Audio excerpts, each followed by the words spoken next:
Ou seja, Jesus, ele poderia, ele é Deus, então ele poderia fazer qualquer coisa. Uhum. Ele optou por deixar o poder dele de lado para agir como humano. Uhum. Senão, de nada vale. Correto. Senão ele poderia fazer tudo, qualquer coisa, e aí não teria nem sentido ter vindo como humano. Por outro lado, não dá para falar que ele é humano, porque ele foi o único de todos que não pecou. E não dá para falar que ele não pecou pela força do braço, porque não existe humano que não peque. Então, ele usou o poder de Deus de alguma forma, porque não existe um humano tão perfeito que não tenha pecado. Como que pode Jesus nunca ter pecado se ele não usou, digamos assim, o poder de Deus dele? Ele foi realmente humano ao longo de toda a trajetória. A gente pode responder isso em duas etapas. A primeira, ele usou o poder de Deus. Okay. Porque ele orou, ele jejuou, ele tinha contato com o Pai. Então ele usou o poder de Deus, como todos nós podemos usar. Agora, num aspecto você tem razão. Ele não nasceu com a natureza pecaminosa. Porque nós, para sermos pecadores, não precisamos pecar, basta nascer. Até a criancinha que acabou de nascer agora, está com 3 meses de vida, ela é pecadora. Tanto quanto eu e você. Ela precisa de um salvador. Porque se fosse assim, se criança nascesse inocente, então toda criança que nasceu com 2 meses já ia direto para o céu. Não, porque... Mas calma, mas a criança, a Bíblia não diz que ela, por mais que ela tenha essa natureza, ela nunca pecou, e a criança que morre, ela vai direto para o céu? Não, a Bíblia não fala isso em lugar nenhum. Não fala isso? Pelo contrário. A Bíblia fala que todos pecaram, todos carecem da glória de Deus. Davi fala o seguinte, em pecado me gerou minha mãe. Mas uma criança, se ela morre, não tendo a chance de ter sido batizada, por exemplo, ter se arrependido ou conhecido a Deus, ela não vai para o céu, então? A Bíblia não tem uma resposta direta para isso. Então, qualquer resposta que eu lhe der, eu tenho que admitir que será uma resposta por analogia, mas não bíblica, porque a Bíblia silencia. Mas é porque quando a gente fala sobre o arrependimento e o batismo, assim, e a gente fala um pouco até assim, você tem os católicos, quem evangélicos... Quem for batizado será salvo. E a gente fala que assim, tem até uma discussão sobre isso, né, sobre batismo, de que do que adianta um neném, uma criança ser batizada, se nem deu tempo para ela se arrepender dos pecados ainda, né? Como pode uma criança não poder se batizar por não ter consciência ainda do pecado, ter a injustiça de não ter a possibilidade de ir para o céu? Vamos lá. Em primeiro lugar, como eu falei, todos somos pecadores, então a criança também tem necessidade da graça como qualquer um. Mas você tem razão, ela precisa ter uma consciência para se batizar. Então, o que muitos deduzem, partindo da própria concepção judaica de filho, que até a criança atingir a maioridade na religião, quem responde por ela são os pais. Por isso que tem o bar mitzvah. Quando tem o bar mitzvah, a criança se torna o filho do preceito.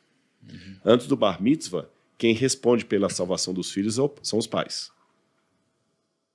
Você entendeu? Então, assim, o pai que vai... Por isso que Deus fala o seguinte, eu visito a iniquidade dos pais nos filhos até a 3ª geração e faço misericórdia até 1000 gerações daqueles que me amam e guardam os meus mandamentos. Mas é o máximo que eu posso ir. Então, fora disso, eu estaria entrando em especulação, porque a Bíblia não me dá esses detalhes. Com relação a ser ou não batizado, situações que fogem da normalidade devem ser entendidas como situações que fogem da normalidade. Por exemplo, não é correto correr acima de 60 km por hora na avenida tal, mas eu estou dirigindo um carro que tem uma mulher grávida que a bolsa estourou e está para dar à luz. Eu vou dirigir a 120 por hora. Tá certo? Ah, então se o Rodrigo vai dirigir 120 por hora, qualquer um pode. Não. Situações de anormalidade devem ser vistas como anormalidade. E há situações de anormalidade de pessoas que foram salvas sem crerem, pelo menos no sentido cristão da palavra, e sem serem batizadas. Vou dar um exemplo do primeiro, depois do segundo. O ladrão na cruz. Até onde me consta, não tem nada na Bíblia que fala que ele foi batizado. Ele era um ladrão, um salteador. Um se arrependeu, o outro não. Mas não teve tempo de ser batizado. E ele foi salvo. Ao que tudo indica, foi salvo pela promessa de Cristo. Não é? Vamos pegar a questão do crer, quando eu falei crer aqui. Imagine, por exemplo, um índio que não conheceu Jesus, que não conheceu o Evangelho, que nasceu, cresceu e morreu no meio dos índios. Nenhum missionário chegou até ele. Esse índio já está perdido? Jesus falou, eu tenho ovelhas que não são desse aprisco. A mim convém conduzi-las.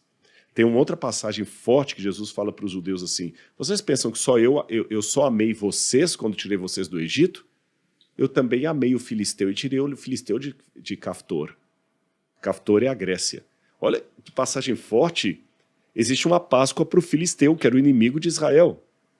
Jesus um dia foi lá para o lado do Líbano e quando viu uma mulher cananeia, pagã, leia-se, adoradora de Deus, Jesus falou o seguinte: que fé você tem, mulher? Em Israel eu não encontrei a fé que você tem. Ele não estava elogiando uma judia, guardadora do sábado, que oferecia sacrifício no templo. Não era aquela viúva lá do templo dando a moedinha, não. Ele estava elogiando uma pagã. Quando o centurião da lei, que era romano, pagão, que oferecia sacrifício ao imperador, era romano, falou: Senhor, eu não sou digno que o Senhor entre em minha casa, mas dá uma ordem, meu servo vai ser curado. Ele falou assim: que fé. Nem em Israel encontrei uma fé como essa. Então a Bíblia tem vários versículos mostrando algumas coisas bem práticas. Em primeiro lugar, as verdades de Deus não se negociam. A salvação vem dos judeus, ele falou para a samaritana. Tá certo? O povo eleito para trazer a salvação ao mundo foi os judeus.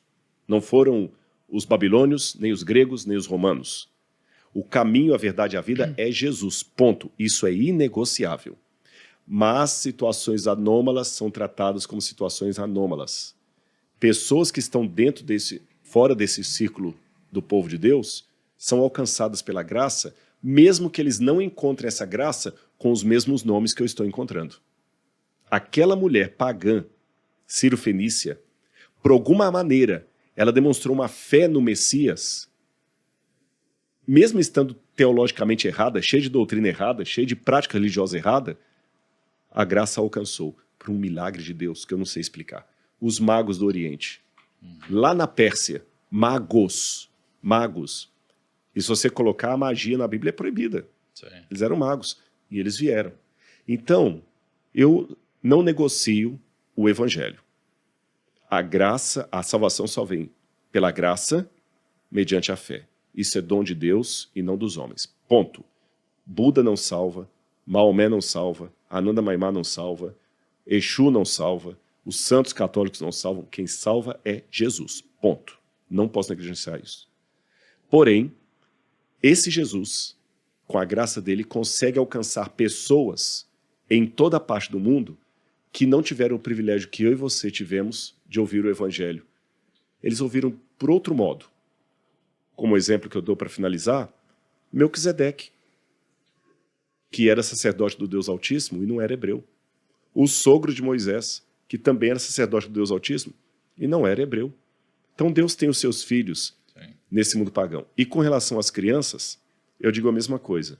Se Deus cuida desses pagãos e de alguma maneira o evangelho chega a eles, Deus vai cuidar desses pequeninos, mesmo que eu não tenha uma resposta bíblica assim, taxativa para mostrar, abrir. É o capacete do kamikaze. Em alguns casos eu sei por que ele usa o capacete. Em outros não. Eu só sei que ele usa.